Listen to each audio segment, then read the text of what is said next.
Welcome to the Richard Hanson Show. Today we welcome back our good friend and brother in Christ, Patrick Park, as he further explains how he relates his time as a Navy SEAL to overcome everyday obstacles. We hope you enjoyed today's episode. Here's your host, Richard Hanson.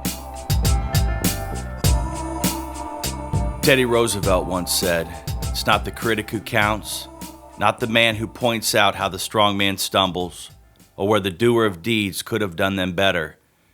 The credit belongs to the man who is actually in the arena, whose face is marred by dust, sweat, and blood, who strives valiantly, who errs, who comes short again and again, because there is no effort without error and shortcoming, but who does actually strive to do the deeds, who knows great enthusiasms, the great devotions, who spends himself in a worthy cause, who at the best knows in the end the triumph of high achievement, and who at the worst, if he fails, at least fails while daring greatly, so that his place shall never be with those cold, timid souls who neither knew victory nor defeat." Powerful words from a powerful man. What's up, guys, wherever you are in this great wide world? I'm in the studio tonight with another powerful man, a modern-day warrior whose face has been marred by dust and sweat and blood, a 23-year veteran of the armed forces. Much of that was spent within the Navy SEALs. I want you to welcome my good friend, Patrick Park. Thank you. Thank you very much. I'm very happy to be here. As a matter of fact, I'm elated, and I'm looking forward to the next few minutes. Patrick, in 2014, Navy SEAL Admiral William McRaven gave the University of Austin one of the most riveting messages I've ever heard regarding what he has learned in the Navy SEALs. And I wanted to kind of digest some of that with you tonight because I believe there are some keys that we can pull out of that will help our listeners revolutionize their life. Well, I think as we spoke before, we talked about that very first thing you do every day to start your day off to gain confidence in it, and that is make your bed. It seems so trivial, but if you think about it, if you can do that one action and continue the rest of your day with successes, you're going to wind up having a fantastic day. Now, Patrick, I got to confess to you something. I did not make my bed this morning. Shame on you, but that's okay. Go ahead and go back and make it now, and then we'll start this over again.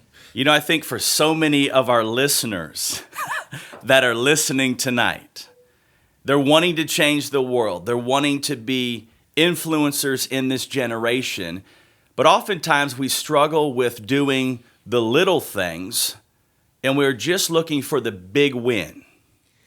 Do you mean attention to detail? Because that's how I relate to it. If I can't pay attention to the little things in my life, how am I ever going to be able to do something grand and major? So how does the Navy SEALs think that by making your bed, it can actually help change the world? Well, actually, what it's doing is it's training your mind, and that's the whole point of this. Get that bed made. What's the next evolution? Brush your teeth, comb your hair. Well, going through Bud's training, you don't have much of that. But make sure the room's cleaned up. And you're doing these little events that are leading up to a successful day. As soon as you step outside of the barracks that you're in, there's usually a formation, and then you march off to, not march, you run to breakfast, and you run back. These little things add up to so much more. It's hard to explain it to you unless you're actually there. It's like the runner, the distance runner. He'll go out there and practice getting out of the blocks. He'll practice getting that first 15 yards, and then he'll practice doing a couple of laps around, and he just takes one step at a time. And by the time he reaches the point where he's about to go into the arena, he's ready. So when we see somebody crowned in business or a relationship or wherever it may be, what we are seeing is an accumulation of small wins that they have achieved that has put them now on a platform of much greater influence. Yeah, I would say that. Here's a good illustration here. I can recall boat races. Oh my gosh. There's 6 guys in the boat that have paddles and they're ready to go. And you have one cox in the back. He has a paddle, but actually that person directs the line. Where am I going? Exactly how far is it? So you start stroking and stroking and stroking. You call the cadence out so that everybody can get a good paddle full of water and push it back towards the rear of the IBS. That is teamwork, and that's probably the most important part of life, working together. It's much like your wife and you. I've seen you around your wife, and you're great. Wow. I wish I could learn a few things, but then again...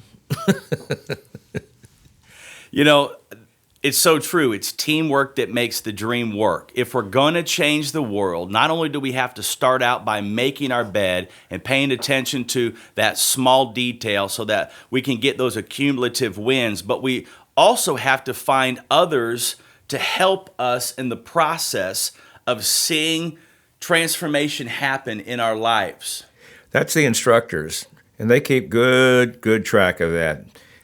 They pen and ink every mile you run and the timing, and then every mile you swim. I can recall a time when I was matched up with a fellow to go on a swim, and we were told that we were to start at a buoy, swim around that buoy, swim down the beach, swim around that buoy, come back and swim around the first buoy, and then come on in. Let me tell you something. That little guy had a pair of fins that looked like they were 15 times the size that he should have. And I looked at my feet and thought, oh my goodness, these things are really small. How am I ever going to keep up with that little guy? But you know something? We worked as a team, a buddy system. He was my swim buddy. So we developed a pace that we continued the entire length of that swim. And then when we got out of the water, we looked at each other, shook hands, and said, you know something? I want you for my swim buddy again. That's where you want to be. I want you, Richard, to be my swim buddy. Working together as a team, whether you're in business, whether you might be in church, wherever you find yourself listening tonight, it takes patience and perseverance. It's not something that's going to be achieved overnight because there is no such thing as overnight success. If you are going to be crowned in any area of life, then you have to be in the game for the full duration. This is not a sprint. This is a marathon race. And over time, if we will allow patience and perseverance in building and forming our team, building and forming our relationships, it's going to pay off in the long run. Richard, you're right. I can recall having been out of the service for a while, and I became attached to a church. And I went to church every Sunday. I really didn't understand all that in the beginning, but as time went on, I became more and more intrigued with the Word. And I found that over the years, if I'll sit there and listen, maybe I can help someone else just by what I heard that particular day. I think the heart of a man is something that is gigantic, especially one who is willing to assist others in forwarding themselves along the road. I think the heart is such a huge aspect of everything that we do. And it's often overlooked because we're always looking at the outside or the surface of a matter or a situation. But God is always looking at the heart of any organization, any church, any individual. And we've got to begin to see people for who they are on the inside. If we're going to change the world, we can't measure a person by just how much money they have or how successful they may appear on the outside. We've got to measure them by the size of their heart. And the one thing that I realize the more and more that we are diving into this is we need to have an enlarged heart. We need to be able to hold more things in our heart, more people in our heart. Mother Teresa drew this line around her, and she said if we're going to make the family larger, then we've got to continue to expand the boundaries. And I think that's true in business, that's true in family, that's true in relationships, that's true in church. We have this tiny little circle, and we think it's all about us and our dream, our life. But the reality is God has orchestrated success to be a team victory, a team win. And if we will just expand our boundaries, expand our borders, and allow other people to get involved in what we are doing, then we can truly begin to see transformation happen from the inside out.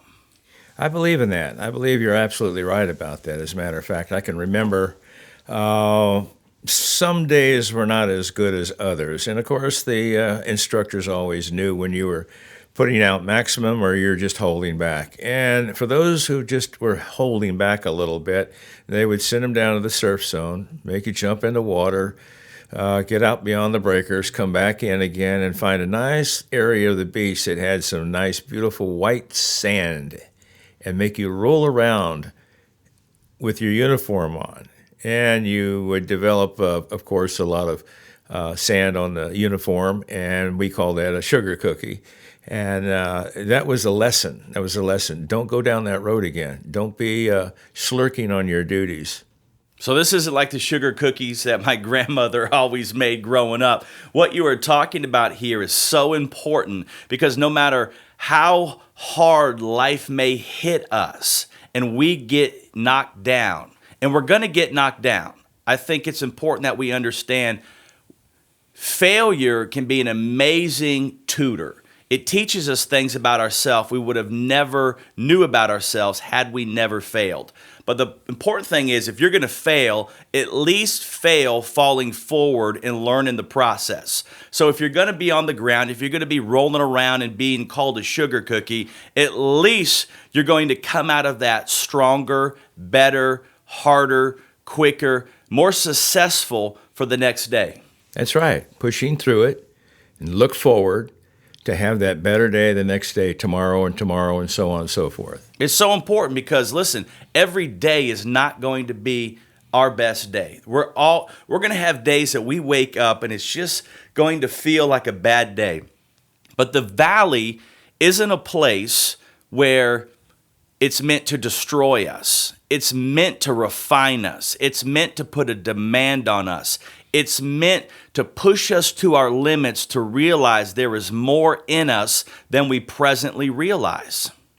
You know, you're right about that. I can recall, and I know you do too, actually it was a morning, Saturday morning, that we spent some time together with a bunch of other guys, and we were reading through one of the many books that we use to iron sharpen iron. And I can recall one of the fellows that was in the class really wasn't too involved in it. He just sort of sat there, didn't quite know what to think about it because he had no background. He didn't understand what the subject matter was about. But each man that got up to speak on a chapter gave it in his personality. And you know, I didn't realize how much I didn't know about these fellas. I was so grateful just to be associated with that group of men. Today, I can look at them now, and I see them as a different person. I see them as an individual that wants to persevere, someone who wants to bring success to others. These are the kind of guys that are willing to go the extra mile. They're willing to put in the extra work. They're willing to have the grit and determination to be everything that God has called them to be. See, if you're going to change the world, you're going to understand this perfectly, Patrick. You can't be afraid of the circuses. That's right. Yeah, that's what the instructors would call them, circuses. We did more push-ups, squat thrusts, jumping jacks than you could possibly imagine. Even through all the pain, it was to teach us a lesson. And today I look back on that thinking, thank you, my instructors, for doing that, because you formed an individual that wasn't afraid to go towards the bullets instead of ducking them. Because in Bud's training, the instructors would actually create events designed for you to fail. And the purpose of these events being designed for somebody to fail was that they would go into what they called the circus. And that was 2 additional hours of all sorts of wear and tear on your body, meant to break your spirit and to force you to quit. But here's the thing. Over time, these people being forced to go into the circus, they came out stronger because they put in the extra work. They came out more experienced. They had more confidence. see the failure turned around to be a massive key to their success. Because sometimes we want to just do the bare minimums to just get by. And oftentimes we need to be put in these environments where we are pushed to our limits to really see what truly is inside of us. You're exactly right about that. See, if you're going to change the world, not only do you have to put in the work, but you've got to begin to face your fear. Now, fear is a big thing. We talked about it in the last cast, that you can actually control your arousal to fear. In other words, that your body has the ability through your mind to shut down some of these endorphins and these harmful chemicals that create fear and this rush and this surge of adrenaline to run through your body. I mean, Patrick, what is it like to be on a battlefield and to feel that surge of adrenaline running through you? Well, I'll tell you, you think you're Superman. I can recall a few instances like that. But it's kind of like one of the obstacles on the obstacle course. There's several that are really difficult. This one is extremely difficult. You have to climb up a pole, and there are nails that hang out the side of the pole so you can use your hands and feet to climb to the top of it. And there's a hawser, which is like about a 4-inch or 3-inch piece of nylon line that attaches to the top of the telephone pole, and it extends probably 100 feet or more. I don't recall the distance, and it's tied to another telephone pole. And that one's probably about a third as high as the one you just climbed. Well, you can either get underneath the rope and hand over hand and foot over foot and go the length, the distance, and drop off the rope, or you can be innovative. You can get up on top of the rope using your right or left foot to push you along and your hands to pull you along. One leg will hang below the rope, then that gives you balance. It's much quicker to get to your objective if you do it methodically. That's what I'm trying to say. So in other words, you're saying that you almost have to go head first. Absolutely. See, I think sometimes in life we pull back instead of barreling through and just facing that thing head first. Like the time the instructors take you off the coast of California and they basically have you swim with the sharks. Now, we were just off the coast doing a little deep sea fishing and we happened to catch a little shark, but this is nothing like the kind of sharks you're talking about. No, yeah, you're right. That shark was probably 3 feet long, and it looked pretty hungry. It was thin, but at any rate, I think of sharks, and I remember a swim that I made from a little island called Viegas Island, which is down the Caribbean, and we swam all the way to Puerto Rico. That's like a 12.5-mile swim. That's an open water swim. It took all day to do it. It took a lot of patience. It took a lot of strength. It took a lot of fortitude. I can also remember a time when I was out in the middle of the Pacific and we were blowing holes through a coral reef for a particular purpose. And every time an explosive would go off, the sharks would come in and clean up on the fish that were injured. Every day we did this. Well, one day, my swim buddy and I were supposed to go down to about the 50-foot level and do a specific task. Well, there was a shark swimming around us, which means he's trying to decide whether he wants to eat us or not. So he came a little bit too close. My dive buddy and I found a crevice in part of the coral. I backed up into it and grabbed the only weapon I had, which was a K-bar knife. And when he stuck his snoot in, I stabbed him right in the snoot. And he took off. He took off and swam. I don't know where he went. But it cleared the sharks away long enough for he and I to make a mad dash for the surface at 50 feet and jump into a rubber boat and get on board another craft and get out of the area. See, if you want to change the world, what you're saying is you can't back down from the sharks. No. Now, you're more of a man than me, because I can tell you if I was underwater during that particular encounter, I don't know if I would do what you did. But the reality is all of us are going to encounter sharks in life. And the thing about a shark is a predator, and it's looking to attack the weak. And the thing is about weakness is when we are weak in our spirit, when we are weak in our presentations, when we are weak in not showing up strong, we become an actual Scooby snacks, so to speak, for predators that are literally going to come and be attracted to our weakness to try to control us, to try to overrun us, to try to disrupt our success and what we have been called to do in this life. So the important thing is what Patrick is saying is you cannot allow weakness to show. There's a strength in you that you must begin to tap into and allow that strength to begin to come up strong in you. I look at it as having integrity. That's what I look at it as. Many people go through life and they feed off of the others. But it takes a man to stand up and do a day's work and then collect his wages at the end of the day. Integrity, that's what it's about. Exactly. Integrity is so important. It's something that has become a lost art in this generation. That's why I so appreciate you. I so appreciate the servicemen that have served our country, because these are men and women of integrity. I believe, especially World War II all the way up through Vietnam, some of the greatest fighters and warriors this generation has ever seen. Now, Patrick, I want to just ask you, we talked about not every day is going to be a good day and we're going to have bad days, but I also want to talk about what is it like to have a dark moment. And I remember you sharing with me a story how you were instructed in basic underwater training to go under the hull of a ship. Could you kind of explain that a little bit? Yeah, this was an operation where we were practicing for an operation that was to take place in the near future. And the idea was to swim into a harbor and get up underneath one of the ships at a specific location, attach some limpid mines on it. Well, it's dangerous because you've got the props moving very slowly around underneath the ship, and there's a possibility that you might get lodged between one of the blades and the bottom of the ship.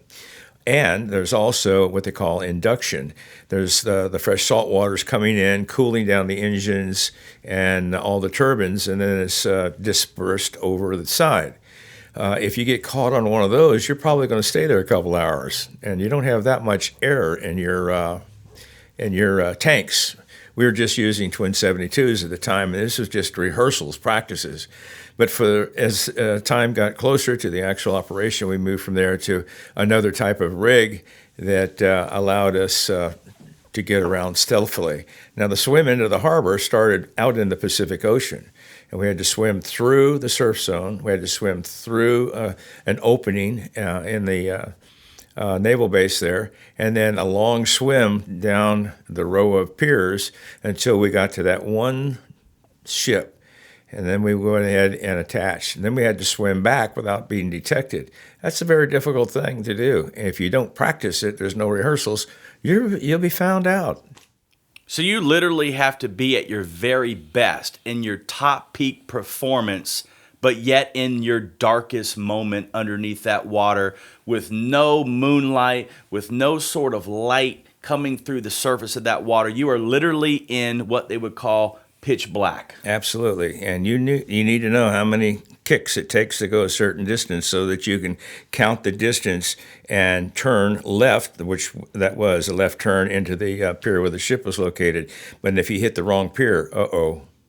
See, sometimes in life, you're going to go through these dark moments where you can't see 2 feet in front of you. You can't see where the business is going to go next. You can't see where God is taking you in this next season. Wherever it may be, you have to rely on your instinct. You have to rely on the hours of preparation that you have put into that task so that no matter the conditions on the outside that may try to affect and influence you, you are still moving, still operating, still doing what God has called you to do, even at your darkest moments. I love it because if we're going to go through hell, hell is not a place that we want to unpack our bags. Hell is a place that we are passing through, and I think it's important. Speaking of hell, I can remember one night when I was up to my neck in mud, and I thought for sure that this mud would consume me. So I did everything I possibly could to get on the surface and get out of the mud. Yeah.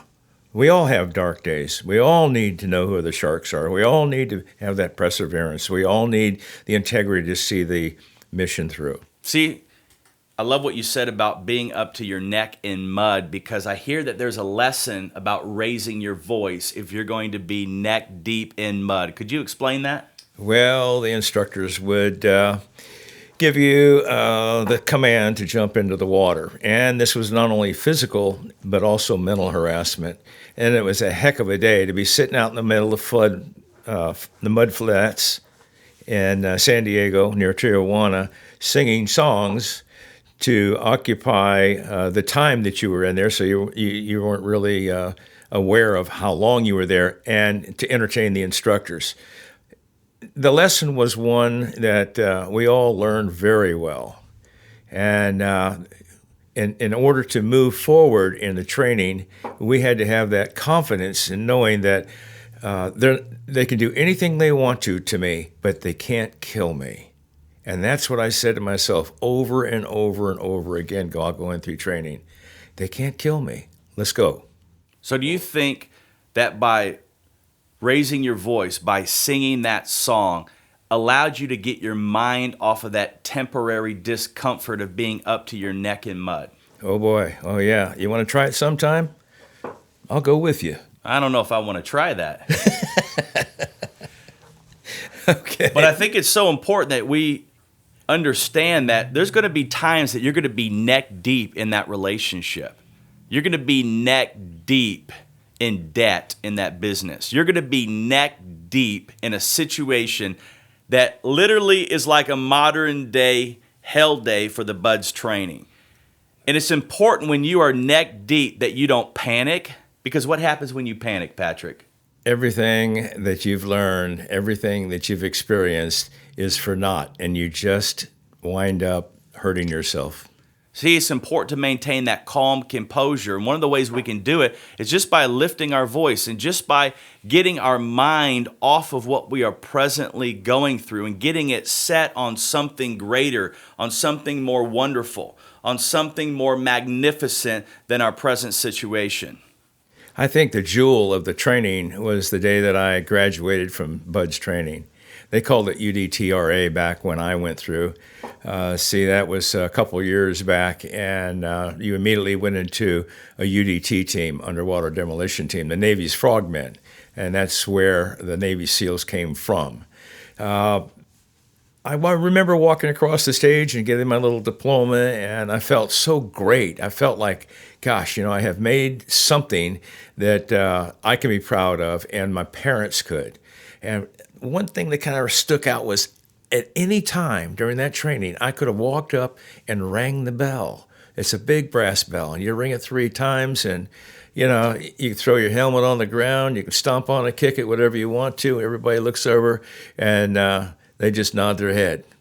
So for Patrick, those listening that have no idea what the bell is, what's the history and the purpose behind the bell? Well, some years ago, one of the instructors came up with this idea about having a bell. The bell stands in the compound area or can be mounted on the truck if you're out running up and down the beach. And any time you can walk up and ring the bell 3 times and throw your helmet on the ground, and that means I quit.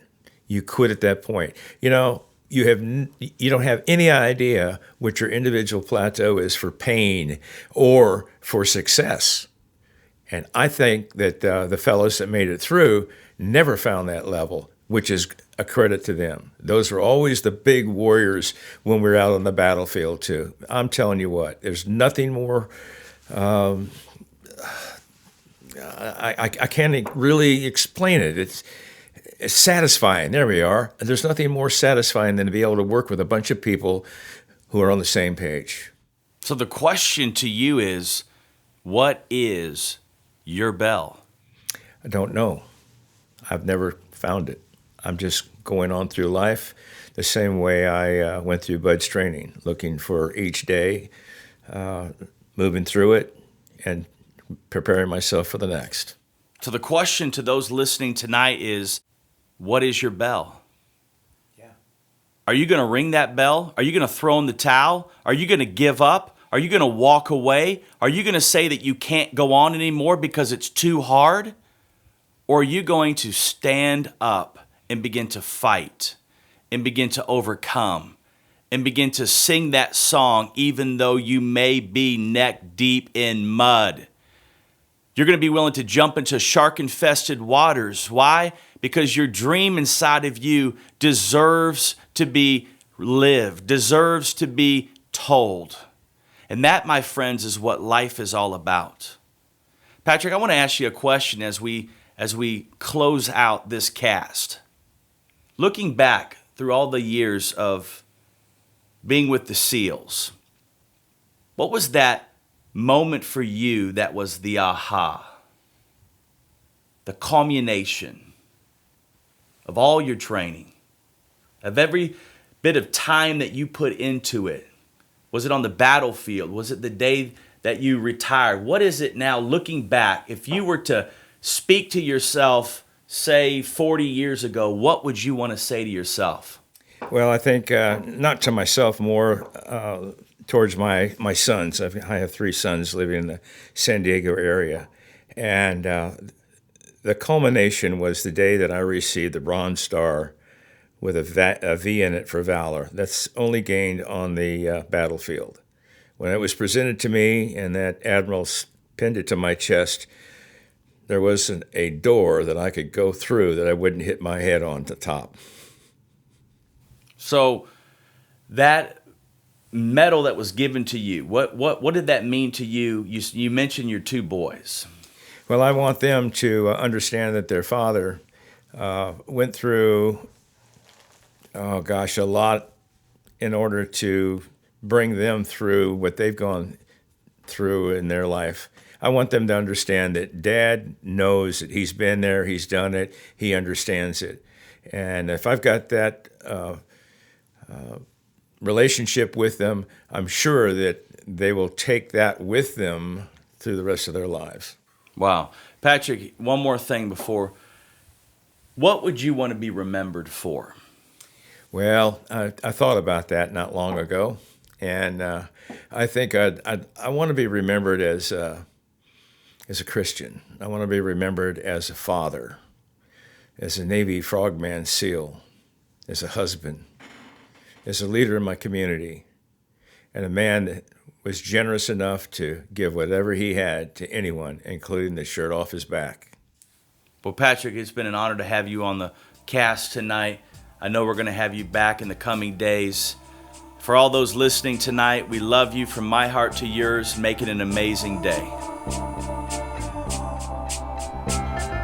Thank you for listening to this episode of The Richard Hanson Show. Please stay tuned for more to come.